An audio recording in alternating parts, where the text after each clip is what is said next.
Well, we've been working through Jeremy Beguy's 12 rules for how to play the second role, and if you've stuck with me through all these videos, you'll be kind of relieved to hear we're on to rule 9 of 12, not long to go now. But double threes, which we're dealing with now, is definitely going to be the longest and trickiest video of the lot. The reason for this is, with double threes, even though the commentators talk about a default response, there really isn't one comprehensive single um, role or operation that you do that applies. There's so many different ways, and there's so many different circumstances you can find yourselves in that need different responses. That just make it. There's a lot to take in here, and this will be, a longer video than usual, but it's worth getting on top of it because, as you'll hear me say throughout the video, the interesting thing with double threes, it's so easy to get them wrong. You're moving so many different things around, and they really can have quite a significant impact on your PR. It's very hard in the opening rows to make a blunder, but with double threes, it seems eminently possible. The big thing to notice, was just to start, is that double threes are definitely not the same as double twos. If you watch the last video, I've taken black's checkers out of it altogether. Just look at our own shape. With double twos opening replies, there's a very standard default response where we make our 4-point always, and then we unstack the other big point by playing two of our checkers from 13 to 11. And we've got a nice kind of shape there that's threatening to make quite a nice prime. It's a good attacking position. So with double twos, it's a very straightforward response. But we don't follow that pattern of unstacking the two big points with double threes. So yes, bringing two down from the 13 point brings two very good builders into play. It's a nice blocking point, and we do that quite a few times. But we don't like playing two checks from 6 to 3. Making that point, it's too advanced, and that shape down the bottom there is really kind of achieving nothing. It's not really much hope as a priming structure. There's too many gaps, and yet it's no good as a blitzing structure because it's just quite weak and ineffective with only the 1 point. So we want to try and avoid that structure as much as possible. And out of the kind of 30 possible situations we'll find ourselves in when we roll double threes, there's only once that we'd ever play that structure, and I'll come back that towards the end of this video. There's two other things that we never do, and I think it might be helpful just to rule out a couple of other things so that it's easier for you to kind of think about how to play these things. We never, again, just looking at our own shape, we never want to move our two checkers forwards from the back.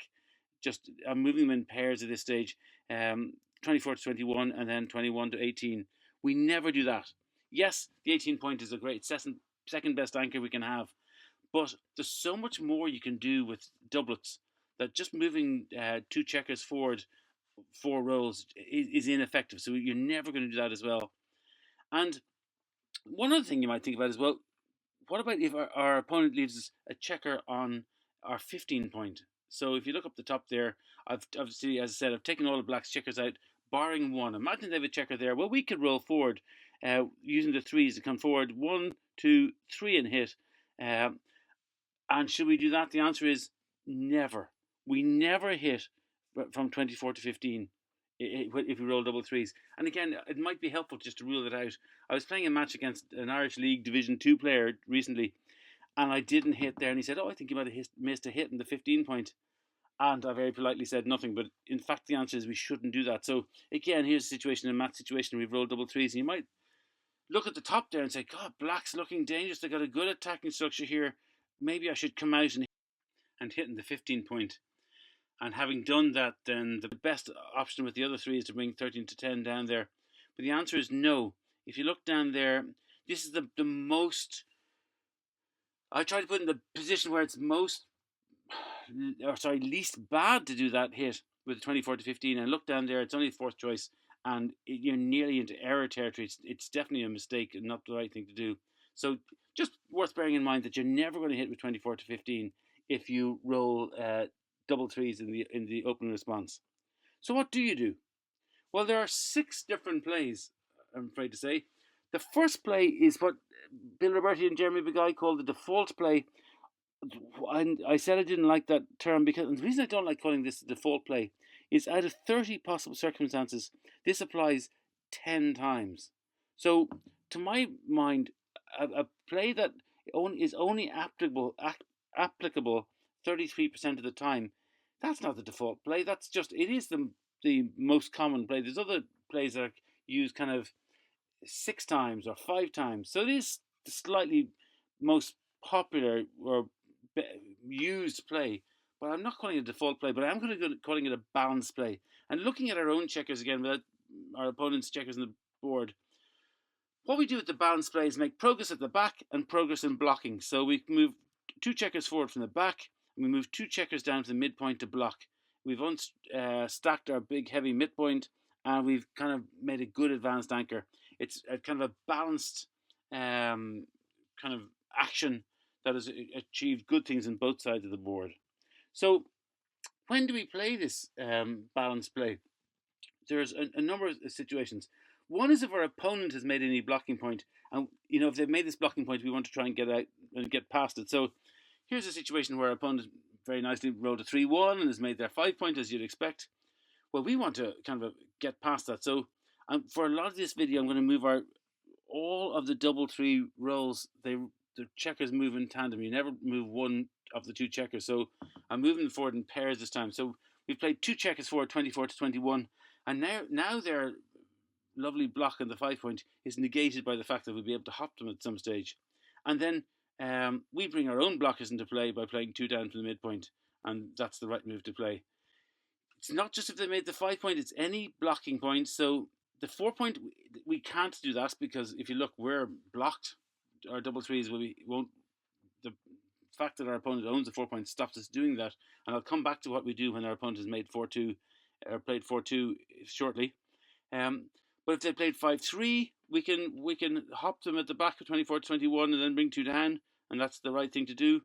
Even if they played 6-4 and made their 2 point, and again, they're not priming us now, they're getting into blitz territory, but we can ruin their blitz by just coming forward with 24 to 21 and then 2 down from the midpoint, and that's the right thing to do. There's other options that are close, but that's definitely the right thing to do.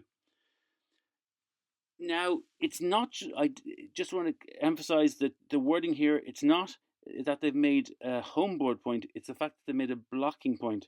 Are they blocking us up the top there? Yes, they are. So, again, 24 to 21 with 2 will get us into the zone where we can skip the block and then 2 down from the midpoint. So, if they have made their bar point with their first roll, double 3s, yes, it's a blocking point. We move up with 24 to 31 and come down. There's another reason why we might play the balanced play, and that's if our opponent is split with an ace or a 3 at the back. So looking at it here, well, we can play our 13 to 10 and bring 2 down, but we don't want to play 8 to 5. We don't want to make our 5 point here, because if you look down the bottom right there, black has 2 checkers there, nicely diversified to hit us if we played 8 to 5. So instead, it's better to bring 2 down, and you can see that there. Here is another situation where black has rolled a 4-3 and then the kind of fairly standard move for a 4-3. And again, were we to play 8 to 5, black would just have a shot, as we don't want to do that, so we just play the balanced play, as I call it, or a default play if you really want to be Jeremy Guy. And the final one is just if our opponent has played 24 to 13, moving on to the lover's leap. So if you look down the bottom here, there are 6 checkers on black's 13 point, but they haven't got much flexibility in their structures yet, so it suits us to make points. We can come out and make, with 24 and 21 with 2 other checkers, and make a good anchor, bring 2 blockers down from the 13 point and try and contain black's checkers, and that's clearly the right thing to do. There are the 3 reasons why we'd play the balanced play. And I said for 10 out of the 30 situations we'll find ourselves in, that's the right thing to do. The second play is what Bill Roberti, I quite like this, he calls it the attacking play, where we bring 2 checkers into our home board and very possibly hit. I've taken black's checkers out of it again, but one of the main reasons for the attacking play is to hit black. So we'll play 2 in from our 8 point to our 5 point to make our 5 point, and also make another point on our home board, 6 to 3. We're suddenly strong on our home board, and every chance of can hit black and make them dance. Um, and let's look at it. Looks you'll do this, I suppose, really if you have a chance of hitting. So I've put this as eight up the top there, 8-5 with 2 and 6-3 with 2. You'll know with backgammon notation, you put little asterisks if you're hitting. Bear in mind that I put that notation there because sometimes you're not hitting, but very often you are. And that first situation, if our opponent is split with a 4 or a 2 at the back, um, we're going to hit them. So here's the situation. If you look down here, black has played 5-2 and has split the back. Well, we can hit, and it'd be rude not to. So we're going to play 6-3 to hit. We don't leave a blot there, so we cover it. Now, black has 32 out of 36 chances of coming off the bar in the next go. So let's try and reduce that by playing 8-5 with 2 of our other checkers. Now they've only got a 27 out of 32 chance. So we've given them 5 more chances of dancing on the bar, and we've also put good blocks in place. We've suddenly got a very strong home board. I'm going to do a second video. This is called the double 3 blitz, and I'm going to do a second video about cube action and how to respond after this, because there's quite a bit to this. But for now, just take it that if we've got a chance of a shot, we should hit. And similarly, if black were to split to our 5 point, we can hit here as well. We can play 8-5 and hit and cover it, and then 6-3. It does exactly the same thing, gives them more chances of dancing. We're suddenly in a much stronger position. And as you see, it's blunder territory now, big blunder territory if we don't do that. Another reason why we might play the attacking play is if our opponent has played 4-2 and made their 4 point. Now we're blocked in and we have to play entirely on our side of the board. We have to play 2 down we could play 2 down 13-10 with 2 other checkers and then play in 6-3. But we know we don't like that structure. This is the shape we said we don't want to play if we can avoid it at all. So it's just not worth doing that. Instead, we just say, well, look, black has put a block in place up the top. Let's just put 2 blocks in place. Black has made a second point in their home board. Let's give us 3 points in their home board and just compete with them on that basis. And so if black plays 4-2 and makes a 4 point, that's the thing to do. Another reason why we'd play the attacking play, it's just a kind of a little anomaly thing that Bill Roberti covers, is when our opponent has played a 5-2 by bringing 2 down. So if you look up the top, black has rolled 5-2. They've brought 2 down from their midpoint. And we're going to try and use that opportunity to, what Bill Roberti says is normally when they start building more builders into play, the value of our advanced anchor rises, and you'd think we'd want to move our 2 back checkers forward. But 5-2 is a pretty weak, having the 11 point builder is the least effective building role you can get. So it's not 24-21 with 2 of our checkers isn't as important as before, and we can go ahead and make 2 inner-board points while we can and just strengthen up our board. So it just gives black something to think about while they're starting to build on their side of the board. They've got to be careful on our side of the board, and it gives them something to think about. So in response to a 5-2, you just have to remember it. That's the thing to do. And I put it here. I think this is just one of the ones that you just have to memorize. That if black plays 13-11, 13-8 with 5-2, we should go for the attacking play and close them out. Finally, if our opponent has played 24-14, it's also correct. It's a marginal call, but it's correct that we should make the attacking play. Bill Roberti or Jeremy Begay don't cover this. My logic of this is black is starting to run one of their back checkers. Unfortunately, we'd love to have rolled a 2 and could send them back, but we haven't. So what we're going to try and do now is contain their last man back, and for that reason, that's the correct roll. That was the attacking play. The third operation we could do is what Bill Roberti calls the half and half play.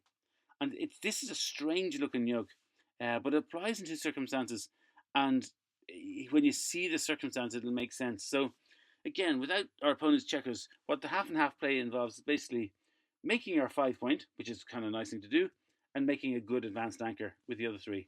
And we do leave a blot. The weakness in this play is we leave a blot in the 8 point. But when you see it in action, you realize that actually this is not a bother at all. So we're going to play 24 to 21 2 and 8-5 to 2. And we play it, and there's only two circumstances we'll play this. One is if our opponent has slotted their 5-point, playing one off their 6-point. So here's a situation where they rolled a 2-1 and they've slotted their 5-point. We would love to hit them, but we can't. But we'll come out definitely, and in the face of their huge blocking potential here, well, let's come out and just have a situation where we'll render their block useless if we can get a nice advance anchor. And then we'll play 2 in from 8 to 5. Now, we'd always love to play 8 to 5. We always love to make our 5-point. The reason we don't is that we have to break our 8-point to do it. And so leaving that blot in the 8-point is a bit of a weakness, normally. But in this situation, leaving that blot in the 8-point is brilliant, because, look, we're black to hit us out in the bottom there on our 8-point. We'd get a shot to come in at the top, and look, we'd have another shot at the slotted black checker. We'd have slot the outfield, super opportunity to kind of. We'd love to be hit now on our 8-point and come back in and try and hit some black spots up the top. So for this reason, when black slots, we play the half and half play. And the other reason why we play the half and half play is if our opponent has played 2 blots down and not 2 checkers down, but has played 2 checkers down and left 2 blots on their side of the board. So there's only 2 ways they can do this: with a 4-3 where they play 13-10, 13-9, or with a 3-2 where they play 13-11, 13-10. So let's look at that. Here's where they play the 4-3 from their midpoint. And again, let's just look at the half and half play. So we'll come up. They have huge attacking potential up the top there. So we'll come up and make an advanced anchor to kind of defend against that. And then we'll play our 8 to 5, make our 5 points, which we really want to make. Now, it's exactly the same as before. If black were to come out and hit us on our blot in the 8-point, we'd love that. Look at it. If we were hit there, they'd have had to use their entire roll to hit us there. And we're coming straight back to have shots at their blots up the top there. So we'd quite like that. And it's a great chance to make our 5-point as well. So the 2 circumstances where you're going to do the half and half play, as I said, where you have they've slotted or they've left 2 blots up the top, and it's exactly the same thing if they played 3-2 down from the midpoint. It's the same thing. We play the half and half play, come out, make a good anchor in the face of their attack, and make our 5-point, which we always want to play. The fourth one, you'll be glad to hear there's only 6 of these, and there's only the last 3 are very specific circumstances. If our opponent has split to our bar point, and I'm going to show with the 6-3, I'm going to show with the 6-4, but it also applies with 6-3 or 6-2. We want to hit, and we hit and make our bar point. So look at this situation here. So black has played 6-4, and as I said, 6-3, 6-2. Once they've left the blot in our bar point down the bottom middle there, like I said, we're rude not to hit it. So we're going to come forward with 2 of our rolls and hit it. Now you could say, well, let's make another point. They're going to, if we don't make that point, they'll have 35 or 36 chances to come in. By making that point, they'll now have only 32 chances. So we've weakened their chances of coming in off the board. But it's very likely they will. And there's a huge number of rolls where they'll come in and they'll hit our blot on our bar point. And having kind of seized the advantage here and sent them back, it'd be a shame to let them kind of get a new foothold in the game. So instead, we're just going to put those back there. The correct thing to do is simply to come down and make that point, and we're satisfied just to have made our bar point and put them back in the race. And we've suddenly got a big advantage in the race and a block going on there as well. That's the only circumstance where that happens. There are 2 final rules, and they're just 2 exception plays that are just worth being aware of. One is, if our opponent runs with 24-15, we play the structure that I said at the start we don't want to play. It's the only time we play this structure is if our opponent runs with 24-15. We never do it otherwise. So look down the bottom here. Our opponent has said roll a 6-3. I presume we wouldn't play this with 5-4, but roll a 6-3 and they've run out to the thing, and we can hit them. And again, be rude not to. And Bill Herberti puts this quite nicely. He says, well, look, having a blot is not great. Having a point is good. So let's turn that where we've just hit into a point. And then what do we do? The other things, we could move up from the back. It's not a huge crime to play 24-21 with our other 2 checkers, But we might as well, having hit them, make our home board, um, and make another point in our home board, just to make it a little bit more difficult for them to come in and kind of get sorted. Um, you could make our 5 point, but that's an ugly looking structure, and we've left our, they could come in and hit the blot in our 8 point. We don't like losing our 8 point there, so we're not going to do that. And as I said, you could run from the back, but we're trying to seize momentum here, so for that reason, we're better off just coming down from the midpoint. And that's the correct roll. And look, it's a bit of an error not to get this right. As I said, with double threes, for some reason, the loss of equity is far higher than loss of the opening roads. It's very hard to make an error, but with double threes, it really is. So that's why it's worth learning this video over, and watch this video maybe over and over again just to get it right, because you can save yourself PR here. And the final, very kind of niche reason or roll is when our opponent rolls a 5-4 and they bring 2 down for the midpoint. And in that situation, we play an unusual looking roll, 2 out from the back and 2 down from our 6 point. So here's the situation. If you look, black has rolled 5-4, 2 down have played from their midpoint. They've got a huge attacking pressure going on up the top there, so we're definitely going to come out against them. It's much of a muchness. You could play 2 down from the midpoint. That's the balance. We call that the balance play at the start. You could play the balance play. It's not wrong. Bill Roberti would say it's a toss-up between the two plays. But if you want the absolute bestest play, for some reason with this playing 6-3, XG prefers. I wonder, Bill Roberti can't say why this is. I wonder if it's because twos are now awkward for black. That's all I could kind of see. Is it twos a problem? I don't know. But if you want the bestest play, now as I said, I always use my little XG mobile app to make these videos, to make the the boards for these videos. And on my mobile app, it actually says that the balance play is better, but better, higher rollout values of XG, that strange play of 24-21 with 2 and 6-3 with 2 is slightly preferred. Complete toss-up. So it's not one you have to memorize hugely, but just 5-4 isn't covered in any of the other rules. So I've included it here for that reason. So I usually try to finish these videos by giving you a sheet, kind of one slide that you can screenshot and kind of memorize if needs be. I am so sorry for double threes. It just is. I've played with colors and I've played with. I just to get them all into one slide was difficult, but they're the rules for double threes there. Interestingly, if our opponent splits at all at the back with a 1, 2, or 3, or 4, this is how they're going to split. Rules 1 or 2 are definitely going to apply. So if our opponent is split at all, you're looking at rules 1 or 2.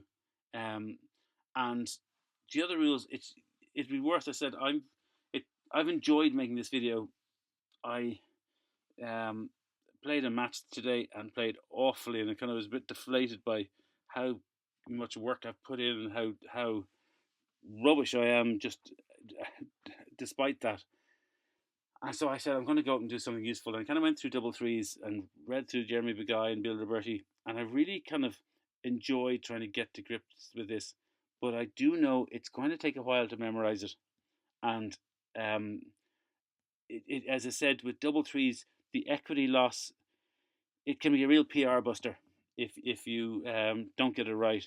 So for that reason, it's worth, I think, with double threes, my little mission is going to go back and over and over and over till I get double threes right. And I said, Bill Roberti, in fairness to him, I love his book. I keep talking about how much I love his book, but I really like the way what has made it easiest for me was the way he called it the different plays: the balance play, the attacking play, the half and half play, the hitting play, and so on. That is it with double threes. The good news is double threes are definitely the hardest opening response, I think, of the whole lot, and we've just done it. Double fours, yeah, there's a few tricks. Double 5 and double 6 are easy. So we're nearly there with our opening responses, and that's double threes done for now.